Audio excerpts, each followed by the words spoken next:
Hello and welcome to this live session today.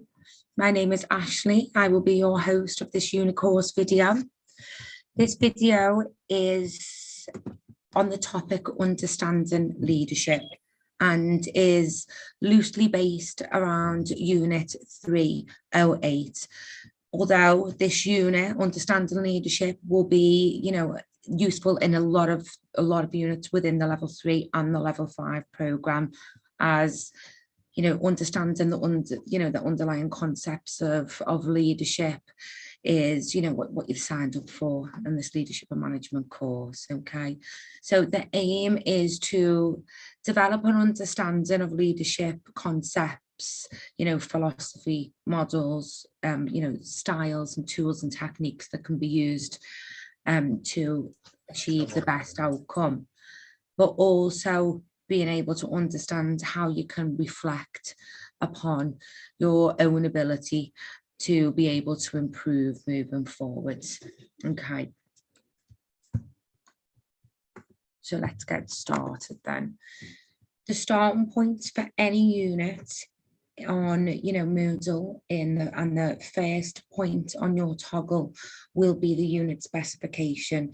Now it's important to be able to look through the unit specification and look at the title, as you can see at the top, the level of the course, you have the credit value included within, and you also have the guided learning hours as well. So the guided learning hours just break down what ILM believe you should be guided by in order to complete this unit, but every learner is different, so don't worry about them at all. Then you have the learning outcome, which is what you will be doing or what the assignment aims for you to achieve. So to understand leadership styles and to understand the qualities and be able to review own leadership qualities and plan for improvement. But the assessment criteria is the questions basically, which link directly to the assignment brief and directly to the marking criteria, which is a great resource for you to be able to use, and open up at the start of you start on this unit right now. It has the assessment criteria and it has the aim, the unit purpose as well. The second page and sometimes the third page, depending on the complexity of the unit, will have some indicative content which outlines, everything that's basically needed. So you can see what's expected that needs to be included within your assignment. And it also allows you what sort of research you'll need to do. But it helps you to be able to create a logical sequence. Now, I say to, many learners that if it looks like it's too much to tackle that assignment as a whole, to look at maybe tackling it and learning outcomes and breaking it down into sections. So as you can see, the first learning outcome within this one is about researching and looking at theories, models, different styles, and factors that influence them files and the effects of them styles and the effects on them. Whereas the second learning outcome is more about you, and it's more about doing an assessment on yourself and being able to plan for your future. So you could tackle the first section just by doing your research, looking at the theoretical aspects, reading through the resources on Moodle, and then you can tackle the second section. So you don't have to do it all as a whole point, although it's always good to read through the whole assignment brief and look at this indicative content, but also bearing in mind that the indicative content is basically what formats the information pack, so that all the information within the pack is designed around this indicative content, so it will give you something to work towards. Okay. So I'm going to start by breaking down the difference between leadership and management. Now, leaders are the driving force in any organization, innovating, initiating change, inspiring people to high levels of performance, challenging the status quo. whereas managers, on the other hand, are the people who organise, control, and administer the resources, making them available for the leaders and the teams to achieve the tasks. So Warren Bennett is, he's recognised as one of the champions in leadership and management, and he's someone to always look towards. In many of his books, he's got some really interesting theories on leadership and management, but he breaks down really well definitions and the differences between. So I'm just gonna scan over these for a minute. So he defines leadership as leading is influencing, guiding in a direction, course, action, or opinion. So he defines management. To manage means to bring about, to accomplish, to have change of, or responsibility for, to conduct. So he's basically, in his book, he's broken down a number of characteristics that he associates with one, a leader, with one, a manager. And, I feel like a lot of people can relate to this. So for the left-hand side, in order to be a good leader, to attract followers, you've got to have, honesty and integrity. You've got to be protective of your staff.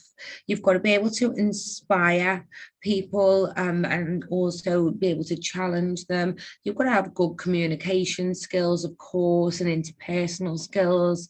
And when he looks at management, he thinks about it more as an operational or a strategic process, and, pointed out as it being process orientated. It does also inform, and, I believe this to be true, there's a lot of managers within companies who have got the title of a manager, but actually are leaders. And I don't know why, but, a lot of companies are quick to give the title of, it could be, team manager, when, to be fair, it doesn't make you any lesser of a person, or, in the chain of command, and a lesser person within the company if you're a leader. But for some reason, the status of the word manager seems higher than the status of the word leader, when realistically it's not the case. He also points out that, it focuses on processes, but he says a manager avoids conflict. Now, it's not necessarily always the case. It depends in what role that they have. And you might look at a job description, for example, and see that some of these will, cross over. But it's important to be able to distinguish the difference between a leader and a manager. Good leadership is vital to the success of any organisation. Self-awareness and developing a deep understanding of your leadership capability will provide you with like a basis for you to build on your competence as a leader, and also to meet the demands of your team, or your organisation for today, and into the future as well.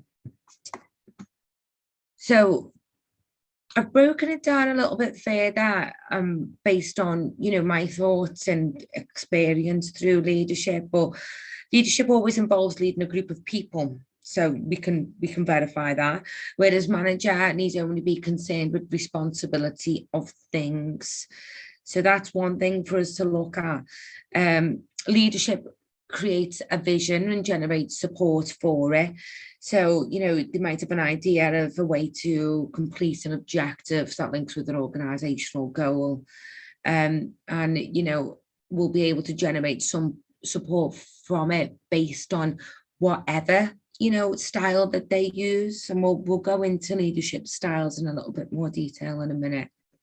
But managers work to make that vision become a priority. Again, right resources in the right place at the right time, in order to make the process run smoothly.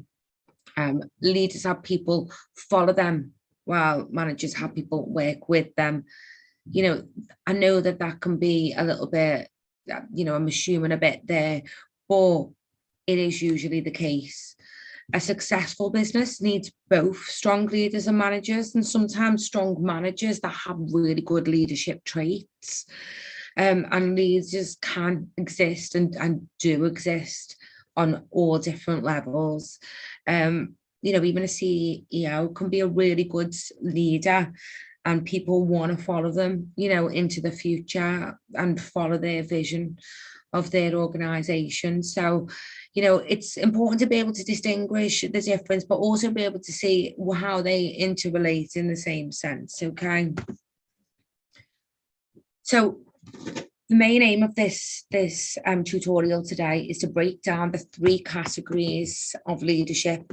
Now, even when I first started learning about leadership and management, I got mixed up within one of my first assignments and was talking about a leadership model and then linked in with the philosophy, but I was getting mixed up then and talking about styles as if it was a model, and it can be a little bit confusing, and it can be a little bit like Pandora's box once you start reading up on it.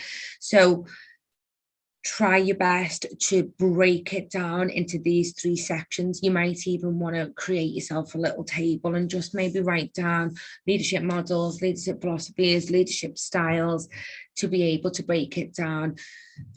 The starting point is leadership philosophy is developed by a theorist, and that's maybe a specialist in their field, and it's a set of values and beliefs. It's like a compass or a code that's underpinned by them values or beliefs.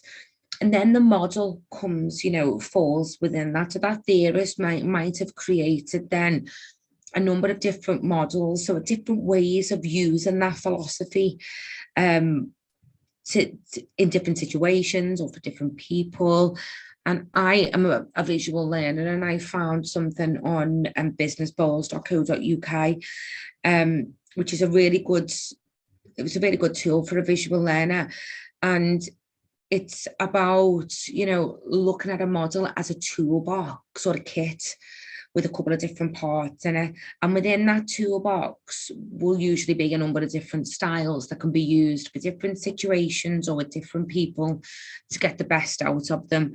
So a leadership style is like a behavior or a trait or a characteristic, and that might be good, it might not be that good.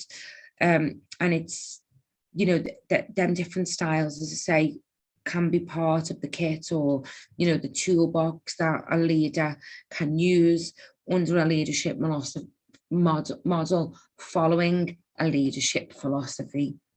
So just to show you the table. Now, this is obviously a really wordy PowerPoint slide, and you might not even be able to see this, but do not worry. This table is in the information pack on Unit 308. I think it's like in the middle of it, maybe around page like 20 or something like that. And it just breaks down and gives you more details. And it's from businessballs.co.uk, which is a really good resource and website to use. But it breaks down and gives you summaries of it. So it says, for example, a leadership model tends to contain or enable processes or measurable standards and a switching capability in response to different circumstances.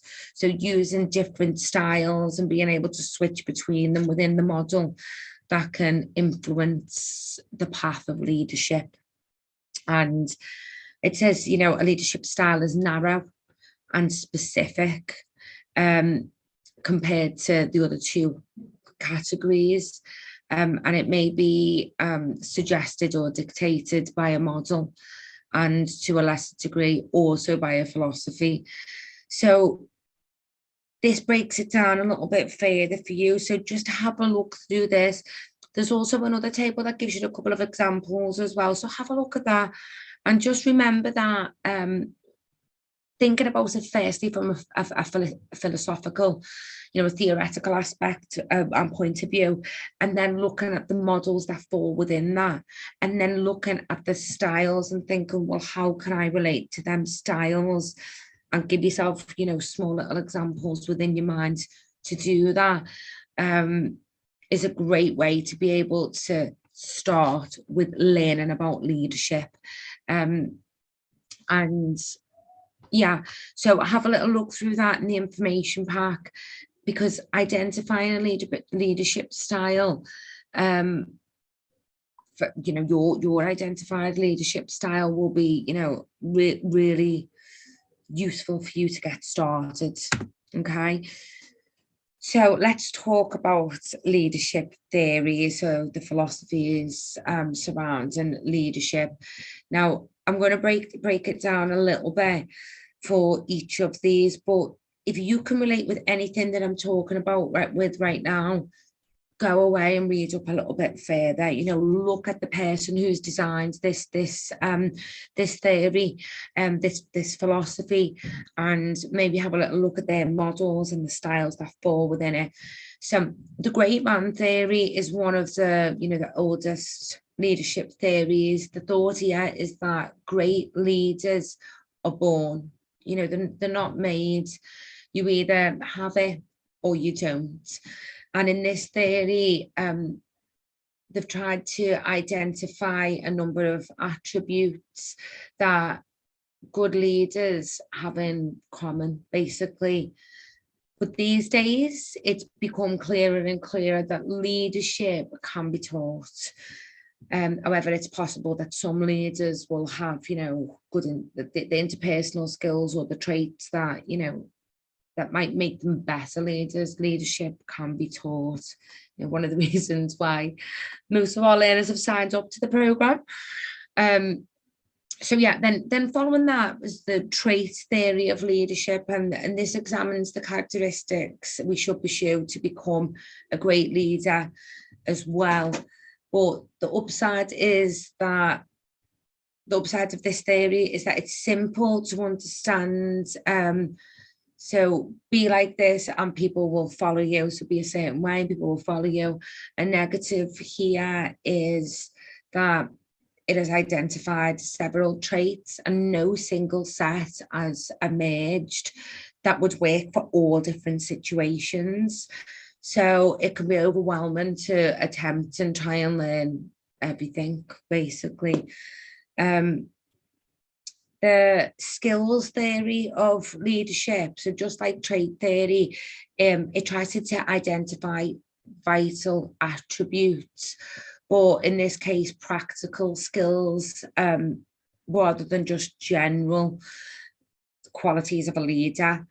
So basically, this theory believes that if you want people to follow you, you need the technical skills in your area or your fields of work, and that is that you need to be good at what you do for people to follow you, so you have credibility.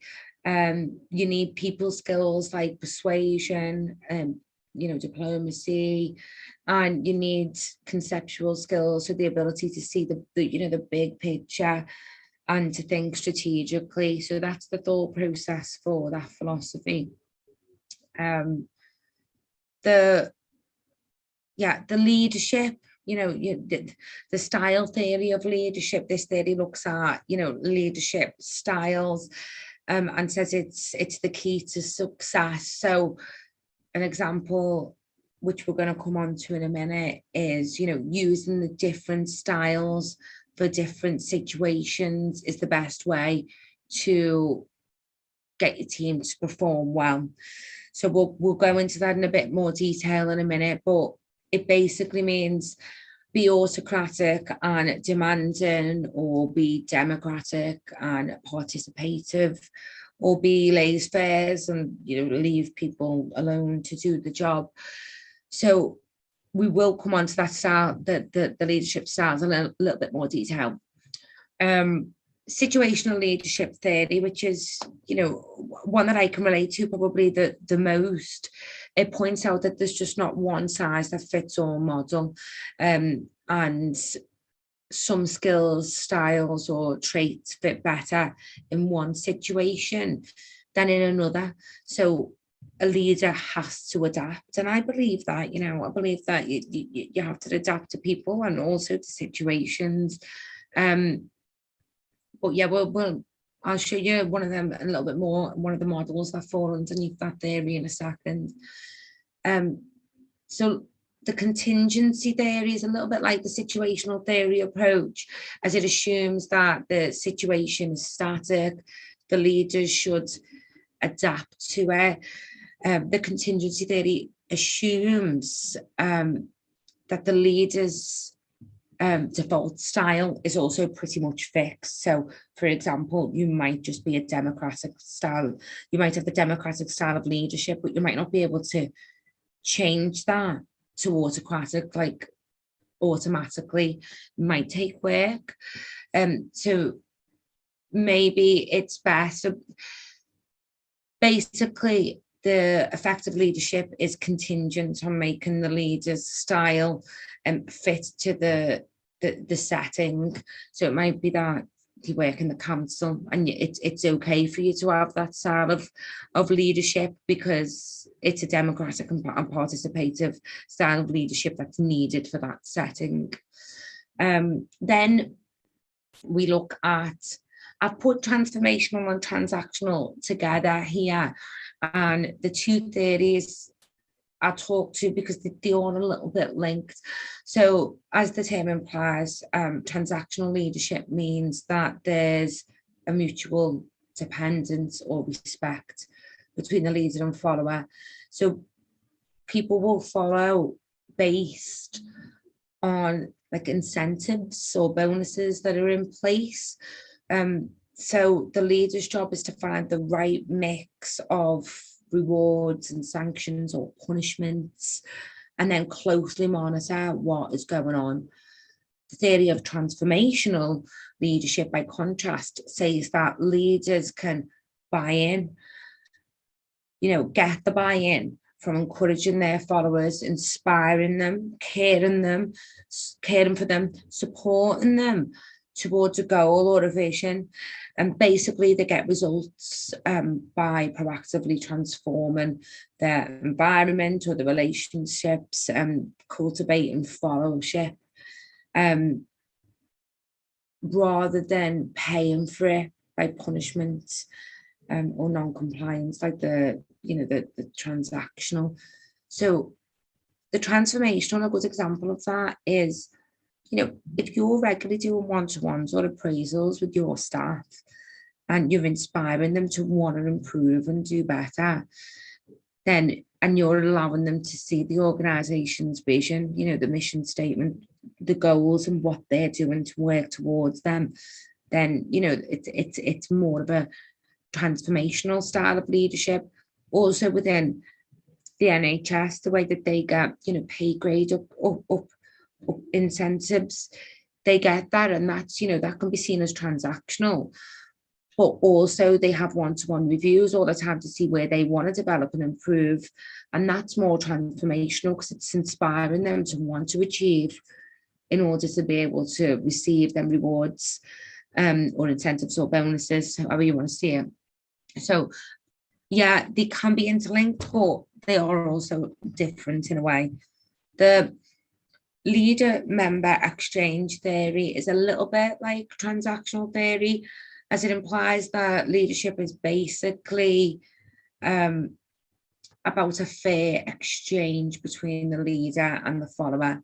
Also saying that exchange creates an in-group or an out-group with respect to the leader, and that affects people's performance. So, it's important to be able to take charge of that exchange as well, to make, all of the followers and all of your team, making a team inclusive as well, and, have a positive culture within your team.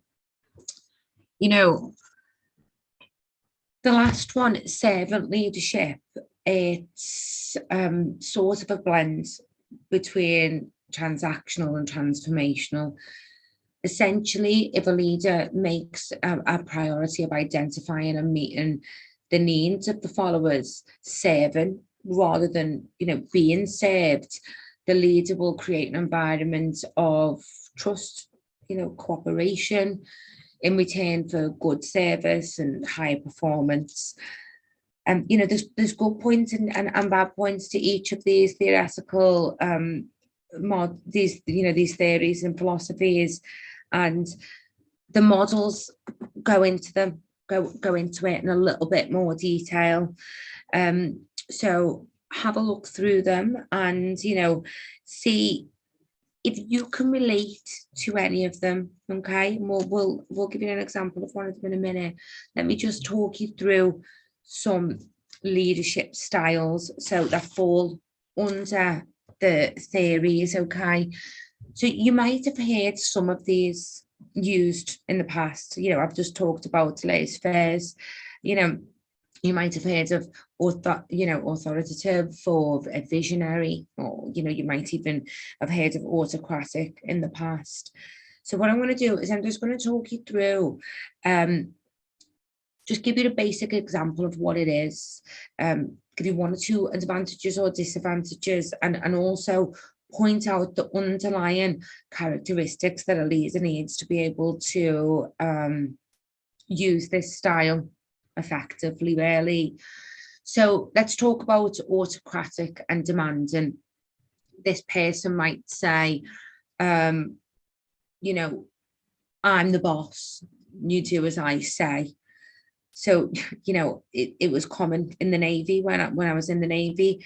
I mean, most of the leaders took on this approach because it was, what the people above them, the approach that they took on, and they just basically followed the lead of the person that was, doing the job before them. So the autocratic style of leadership, it can demotivate staff if used continuously. And the underlying characteristics would be that the person has this style is driven to achieve. Self-control is needed when using this leadership style, but it's also quite similar to a cohesive style of leadership, which I haven't included on here, and I haven't included every single style. I'm just giving you some pointers, and that's also like a do as you say or else.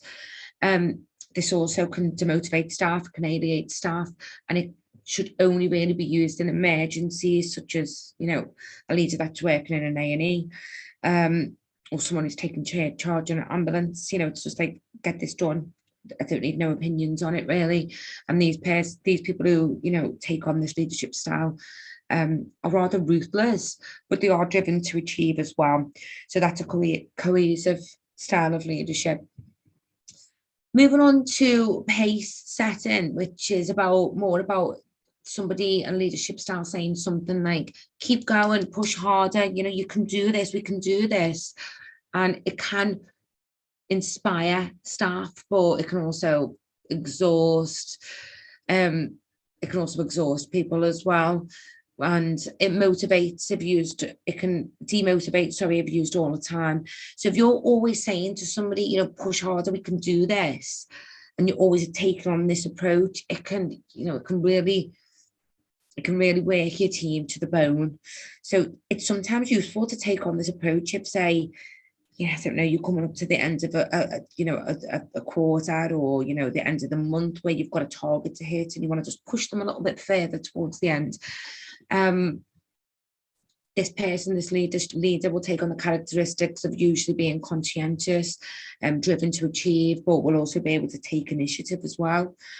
Let's move on to the persuasive style of leadership. And this person would say something along the lines of, this is what I have decided, and this is why I am right. Good for when staff are not really capable or willing to make decisions themselves, and the person would have to be self-confident and have really good communication skills to take on this specific leadership style. Then looking at consultative, bit of a mouthful. Consultative would say something along the lines of, tell me what you think, then I'll consider it, and then I'll make a decision. And it's good when staff have information, so maybe coming from all different departments, for you to be able to do a presentation or something. So when they've got information you need, but not really the capability or the willingness to make the decisions themselves again. The person would have to have, the characteristics of being self-confident, and that'd be a good active listener as well in this case. So democratic, we've talked about that, consensual. Some people say it's more of a participative style of leadership. And it will be, they'd say something like, come on, we'll vote on it. And it's useful when staff, when staff are having their say, being democratic or buying in, being consensual. And it's important for the it's useful when used when it's important for the decision and the execution of the decision that more people are involved in the decision itself. It depends what industry that you're in, whether this is useful. It's got upsides and downsides to this. It takes time. You've got to have time. You've got to have the luxury of time to have this style of leadership. And it works well in teams. It works well, in teams where maybe everyone's specialists maybe in their fields, and you need to have everyone say before you make a decision on the approach to, how the direction that you're going to go in. So laissez-faire is more of a delegative style of leadership, and it's more about leaving people be just to get on with it, really. So do what you think this person would say, and it's good when stuff have the capability and the willingness to take decisions and make decisions and complete tasks themselves. But it can also cause some questions on your necessity as a leader if used continually, because realistically, if you're just leaving someone to it to get the job done, then why do they need to be led? Thinking about it in that point of view, you do have to be, charismatic, self-confident, and, self-confident to actually be able to just get on with it yourself as well. If this style is used too much, though, it can sometimes cause conflict within the team. If everyone's getting left to just do what they want to do and no one's looking like they're taking charge of a situation or an objective or strategy, then it can cause friction. So it's important to be able to point that one out at that point. The affiliative style of leadership, you probably say something, if you were taking on the style, like, the people come first, and it's good for healing rifts. So it could be taken on by, say, like a HR manager or a leader within HR. And it can be used for reassuring people in stressful situations. So it might be good to take this, if there's a big change in the organisation, like, for example, if redundancies are coming through. This type of leader would have to be empathetic, disciplined, good communication skills is a necessity when taking this approach.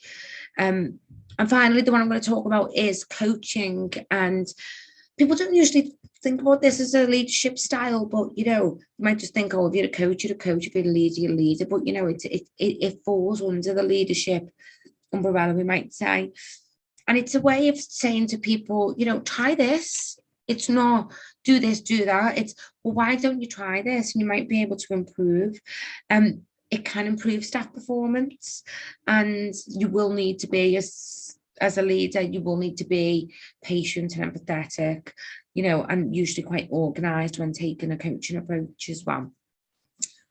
So I know I've just filled your mind a lot with theory and styles, and it can be a little bit daunting at times when you're thinking about it as a whole. But if you just try to decompartmentalize the different sections and consider as well how you would like to be led. An example would be, if you would like to be delegated to, your preferred leadership style would be the delegating style, so the laissez-faire style. Consequently, if you employ your preferred style working with a member of staff who has a different preference, it's possible that you will not be as effective in leading that person. So it could result in misunderstanding, eventually friction. And as a leader, you should consider changing the way that you lead to meet the needs of the staff, then rather than getting them to change. And it's important to be thinking about adaptability, especially the more you learn about leadership. And this is an example as to how you can adapt. So situational leadership, developed by Paul Hursley and Ken Blanchard, probably one of the most popular that people use, because I think that people can relate to it. Now, it's about developing people over time, so developing their performance and their confidence over time so they can reach their full potential. And it considers that, you can't just have one leadership style. And I'll probably give you the example on the initial assessment or the introductory call. But consider if you've got a new person that started from induction, you wouldn't be leading them the same way that you'd lead someone who's been there for 10 years. So effective leadership, it needs to be developed over time under this model, and it gives you a couple of different styles that you can use to then be able to, with different people, to get the best out of them. So a directive behavior, if high, there'd be high directive and low supportive behavior, and it'll be more about what the leader decides to do.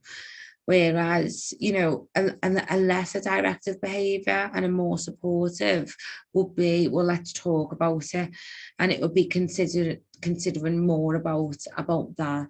So more about supporting in that section. So a really good model to be able to link to, because I think people can always see and always be able to relate to someone who's just started, because we've all been there, and to someone who's been there for 10 years. If someone come over to me today and said, this is what you're doing from the morning you come in to the end of the day, I wouldn't like it, because I know how to do my job. I've been doing it for years now.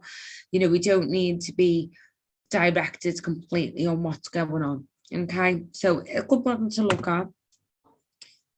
It's also, I spoke in the last live class about conflict management, and that how some individuals are people orientated or task focused. And this is also a good way to look at it as well, thinking about how you're going to lead people based on that. So based on this model, the higher the skill level, the higher the box number that will be appropriate. So, if you're an IT technician with 20 years experience, you would just get left to the job. You would be in number 4, you would be in getting, a leader would just say, this is the problem, and leave you to it to, figure out the tasks to sort that out. So it's important to be able to think about whether the people emphasis or the task emphasis as well when you're leading people. So the positive and negative impacts of leadership. Now, in learning outcome 1, you will be asked to look at the factors that influence the choice of leadership. And I'll give you some examples, but there's many more. It can be industry specific. One of them could be health and safety. It can be really specific to your industry. Now, realistically, you can think about these different factors and look at, your personality. Your personality, you might automatically fall within a specific leadership style, and your individual needs as well might fall into that, or the actual person that you're leading, their needs might make you become more of a, for example, you might coach people more if their needs, you might need to give them more of a coaching style of leadership if they've got specific needs that need that. Also the situation, whether you're working towards a really tight target, for example, might mean that you've got to change your leadership style to, tell people exactly what they need to do to be able to push, to be able to meet that target. Also reflecting on other people's styles. So a lot of people will fall into leadership, and especially a lot of my learners are, working professionals who have usually fell into a supervisory or a management role or a leadership role through sheer determination and enthusiasm and, good timekeeping and a basic need to just get the job done well. And, they'll usually repeat what the person above them or the person before them has done and lead in that way. And it doesn't necessarily mean that they were a good leader, but you might have to say, well, this is how they did it, so that's how I'm going to do it. And it doesn't necessarily, it's not the best way to be. Every person, based on your skills, based on your attributes, based on, how you are as a person and your personality, you should be able to reflect your own style based on that. The operating environment, it might be a life and death situation environment that you're working in, and you might need to have a specific style of leadership based on that. Also, I read an absolutely amazing article, and it was based on the article was based on a book from Robert Kelly, and I'll talk to you a little bit further. It's called The Power of Followers, and I'll talk to you a little bit further about that. But consider the people that you're following, their behaviours, whether they're an introvert or an extrovert, how you're going to get the best out of them people. And I'll talk to you a little bit further about that moving forward. But yeah, look at, before we move on to them followers, look at them factors for learning outcome one, and then consider the benefits of using a specific style. What's the positives and negatives? So you might think that, as I just mentioned earlier, using a democratic style of leadership, what's the positive and negatives on the people, but not just the individuals, the group as well. So you could talk about what the positive is for the organization, for the group, for the individual. But if you do not define and distinguish the difference between the group and the individual, you won't pass on that question. It's probably one of the things that the people that people completing this unit fail on the most, and you can see that clearly in the marking criteria.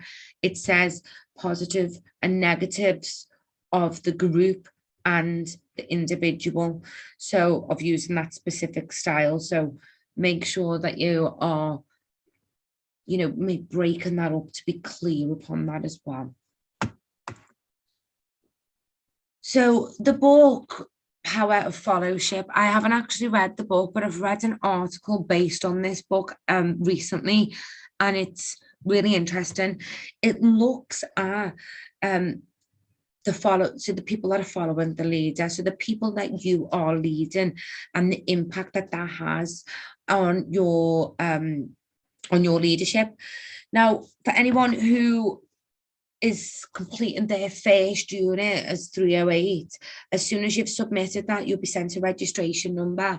When you've got that registration number, you can register for ILM, the Institute of ILM Toolkit, and within it, you can get this book. It's like, it's obviously an ebook online, but I mean, I get delivered it as a book, but it has some really good articles, and it links to some really good books. It also has a section at the back that has some of the top, the top books and podcasts and articles relating to leadership and management. And it's just a really, really, really good tool for any leader and manager to keep on top of. You've got a year's free access as well.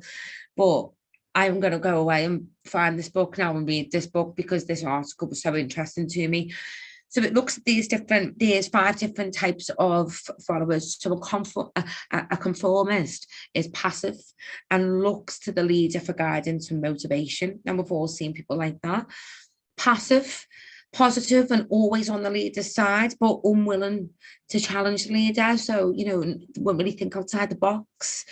Alienated, so this person's independently minded, but can sometimes really lower morale because they can be negative, skeptical and cynical as well. So can sometimes really lower morale, and from probably experience yourself, if one person says something negative, it can lead to somebody else saying something negative, and it can really affect the organizational culture. So if someone you do see is this type of follower, it might be worth pulling them aside and seeing what you can do to work from it. Again, the article and these books are kept on the online version of the Institute of Leadership and Management, and what the person says about it and how you can change the follower's perspective is really interesting. So pragmatic, so taking a wait and see approach, is someone who sits on the fence and isn't really bothered either way, and will just do whatever and go with the crowd. It's a little bit of a sheep, a pragmatic person. And then exemplary, so they think independently, critical thinkers, or active, positive, but do not accept a decision of the leaders straight away. They'll think about it, they'll evaluate the options, they'll always have something to say. If they do agree with the leaders, the perfect people to have on side, but if they disagree, then they are unafraid to challenge and challenge the leaders, but in a constructive way. Now, in the article, she says that you think that people always want exemplary people, that leaders would want mostly exemplary people on their side, but most people, on research would want a passive person, so they can just have everyone on their side and make decisions and move forward. But realistically, you want people to challenge you want people to think critically, you want people to be innovative and be unafraid to challenge what you say, so the team can be a little bit more effective and ideas are being thrown around and shared. So there's different approaches that a leader can have, but consider these followers when you're thinking about the factors that influence the choice of leadership. Okay, so moving on to learning outcome 2 and being able to consider yourself and being able to think about reflecting and assessing your own leadership. And as mentioned in other live classes, an assessment needs some form of evidence. So you will be needing to attach some pieces of evidence as an appendix to the end of your assignment, whether that be a SWOT analysis or a 360-degree questionnaire or a self-assessment or an appraisal that was completed or a one-to-one. You need to be able to formulate some form of feedback, or you need to do some sort of assessment in order to be able to find strengths and weaknesses and areas for development to be able to improve your leadership performance. So ways of identifying your leadership skills. So firstly, awareness, identify your preferred leadership style. And there's a number of different self-assessments that you can use on Moodle for you to look at. I mean, there's one that links with situational leadership, for example.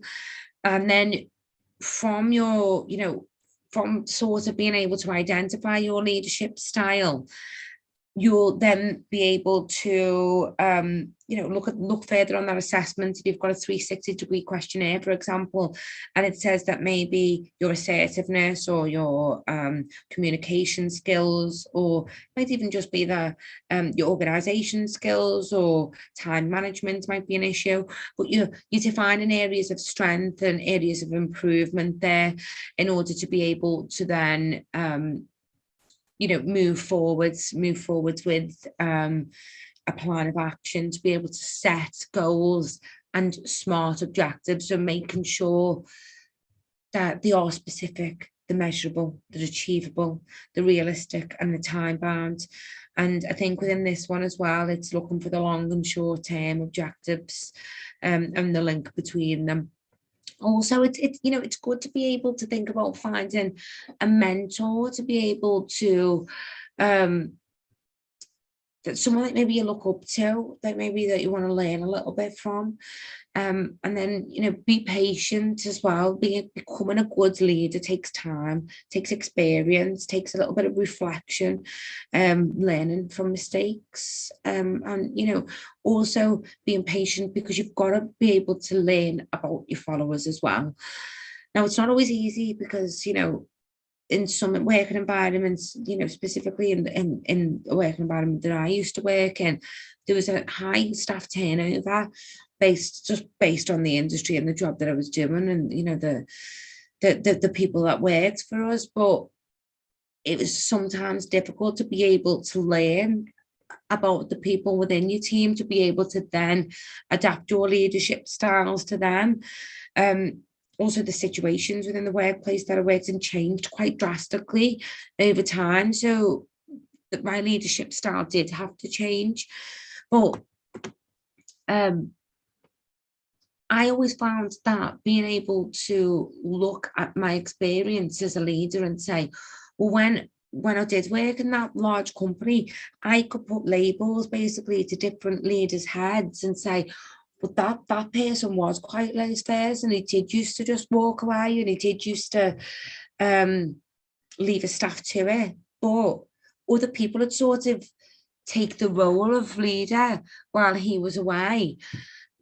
And then other people would argue about him taking that role, and then it would cause conflict within the team, because they'd be like, well, you're working at the same level as me, so how do you get to dictate what we're doing? So it would cause conflict, because some people would try to rise up the ranks to sort of slot into that area, while the, you know, laissez-faire leader or the delegated leader would just be doing whatever they were doing and not really looking after the team. So yeah, you know, and you know, I could also look at, you know, another leader and say, well, that person was more of a democratic leader, but never really met the goals at the end of the month, because they were too busy trying to decide an action plan on how they were going to meet them goals.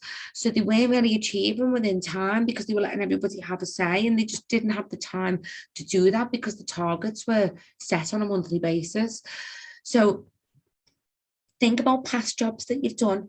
Think about, you know, famous leaders. Think about people that have led you in the past. Even think about, you know, a football coach and how they lead. You know, you might lead your kids' team or something, and you might want to consider, what if that coach was leading maybe a girls, you know, maybe seniors team of football, senior age level, or a boys senior age level? Would they need a different approach? Maybe more for the boys team, they might need more of a disciplinary style approach, more of an autocratic and commanding style approach, than more of a coaching approach. For the girls, you know, not meaning to be discriminatory in any way between boys and girls, but maybe at that age group there would need to be a different style of leadership or a different approach to be able to get the best out of the team. So I know that there's a lot to leadership and understanding leadership, and I'm hoping that I have broke it down a little bit. I've also now added an additional resource into Moodle, which is a step-by-step guide to getting started, because a lot of people have chosen 308 for the starter unit, and I just want to break it down a little bit as to where to get started on Moodle. So the first point is obviously to open the assignment, you know, the unit specification and the assignment template, and it's in the order on Moodle for you to open that. Write your name on the assignment template and save it on your desktop or in our shared Dropbox, and that's you getting started then. And then, you know, open and work through the information pack. So read through that, complete the challenges, the questions and stuff as well. And then, you know, gather some feedback, complete a self-assessment, use an appraisal review, see what evidence you can get together for your assessment or a learning outcome too. And then, you know, read through the resources on Moodle. Everything that's being added in there is there for you to be able to achieve the best possible results. And then start your write-up. So consider when you've, you know, finished your assignment, you need to proofread it, you need to, and that's, you know, not only for spelling and grammar, but to check your flow. You can use your marking criteria as well to cross-reference, to feel confident before you submit. Check your referencing. Remember that, you know, any model or theory has been created by somebody, and you need to be making sure, so if you are talking about situational model of leadership, you need to be informing me that that's Hersley and Blanchard's model, and so on and so forth. And then any evidence or appendices added before the reference list, and making sure that you're updating your contents table. Now, there's another video in the playlist called Assignment Rating, Meeting Higher Grade, I think.